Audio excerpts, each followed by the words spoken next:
కోరుతున్నాం. ఈ చలో హైదరాబాద్ సందర్భంగా ప్రధానంగా పార్టీ పిలిపించే ఏంటంటే ఆదిలాబాద్ జిల్లాకు సంబంధించి ఇక్కడ వ్యవసాయ రంగంలో ప్రధానమైనటువంటి ఉంది. మరి ఇక్కడ సాగునీటి ప్రాజెక్టులు కావచ్చు, అదేవిధంగా రైతాంగానికి సంబంధించినటువంటి గోడౌన్లు కావచ్చు, లేదా ప్రధానంగా ఇక్కడ వెళ్ళేది ఏదైతే ఉందో పత్తి ఉంది. పత్తికి సంబంధించినటువంటి కాటన్ బేస్డ్ పరిశ్రమలు ఏర్పాటు చేయాలి.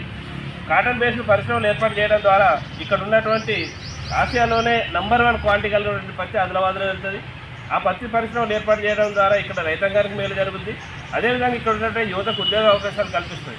కాబట్టి రాష్ట్ర ప్రభుత్వం తక్షణమే ఏర్పాటు చేయాలని డిమాండ్ చేస్తూ ఉన్నాం. ఆదిలాబాద్ ప్రాంతంలో ఏర్పాటు చేసినటువంటి కనక కొరట ప్రాజెక్టు ఉంది. ఆ ప్రాజెక్టు అక్కడే ఆగిపోయింది. గత ప్రభుత్వం దాని నిర్మాణం చేపట్టింది. మరి ఈనాటికి కూడా దానికి సంబంధించిన కదలిక లేదు. ఈ రాబోయే బడ్జెట్లో దాని నిధులు కేటాయించాలి, కనక కొరటను పూర్తి చేయాలని చెప్పేసి డిమాండ్ చేస్తూ ఉన్నాం. అదేవిధంగా ఏదైతే ఉమ్మడి జిల్లాకు సంబంధించినటువంటి కడెం ప్రాజెక్టు పరివాహక ప్రాంతం పైన ఉన్నటువంటి కుర్తిలో మేము ఒక ప్రాజెక్టు నిర్మాణం చేస్తాం.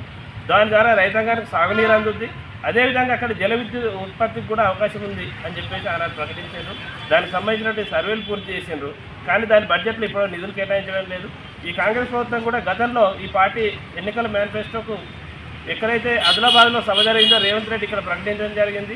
50 ప్రాజెక్టును నిర్మాణం చేస్తామని చెప్పి హామీ ఇచ్చారు. ఈ రాబోయే బడ్జెట్లో 50 ప్రాజెక్టులకు సంబంధించిన నిధులు కేటాయించాలి, ఆ ప్రాజెక్టును పూర్తి చేయాలని చెప్పి డిమాండ్ చేస్తూ ఉన్నాం. అదేవిధంగా ఆదిలాబాద్కి సంబంధించి ప్రధానమైనది ఇక్కడ సీసీఐ పరిశ్రమ ఉంది. ఈ సీసీఐ పరిశ్రమ కూడా నేను అధికారంలోకి వస్తే కేంద్ర ప్రభుత్వంతో నేను కొట్లాడైనా మెడలో ఉంచేనా దాన్ని ఏర్పాటు చేస్తానని చెప్పి ఆదిలాబాద్లో ప్రకటించిన రేవంత్ రెడ్డి 14 నెలల కాలంలో దాన్ని ఊసెత్తడం లేదు. గత కేంద్ర ప్రభుత్వ బడ్జెట్లో కూడా దానిపైన ఎలాంటి ప్రతిపాదన రాష్ట్ర ప్రభుత్వం పంపించలేదు. ఇప్పటికైనా రాష్ట్ర ప్రభుత్వం దాని ప్రభుత్వం కృషి చేయాలి. ఆదిలాబాద్లో దాదాపు 4,000 ఉద్యోగాలు కల్పించే అవకాశం ఉంది సీసీఐ పరిశ్రమ ఏర్పాటు చేస్తారు. అదేవిధంగా ఆదిలాబాద్ ప్రజలకు రవాణా సౌకర్యం ప్రధానమైనటువంటి ఆదిలాబాద్ ఆర్మూర్ రైల్వే లైన్ ఉంది. దానికోసం కృషి చేయాలి. రాష్ట్ర ప్రభుత్వం తన వాటా చెల్లించడానికి ముందుకు వచ్చి కేంద్ర ప్రభుత్వం ఒత్తిడి తీసుకురావాలి. ఆదిలాబాద్ ఆర్మూర్ రైల్వే లైన్ కూడా పూర్తి చేయాలని చెప్పేసి డిమాండ్ చేస్తూ ఉన్నాం. ఇవన్నిటిపైన ఇక్కడ ఈ నెల 20వ తేదీన సిపిఎం న్యూ డెమోక్రసీ పార్టీగా చలో హైదరాబాద్ నిర్వహించబోతా ఉన్నాం. ఆదిలాబాద్ జిల్లాలో ఉన్నటువంటి రైతులు, అదేవిధంగా కార్మికులు, కర్షకులు పెద్ద ఎత్తున పాల్గొని చలో హైదరాబాద్ని విజయవంతం చేయాలని చెప్పేసి కోరుతాం.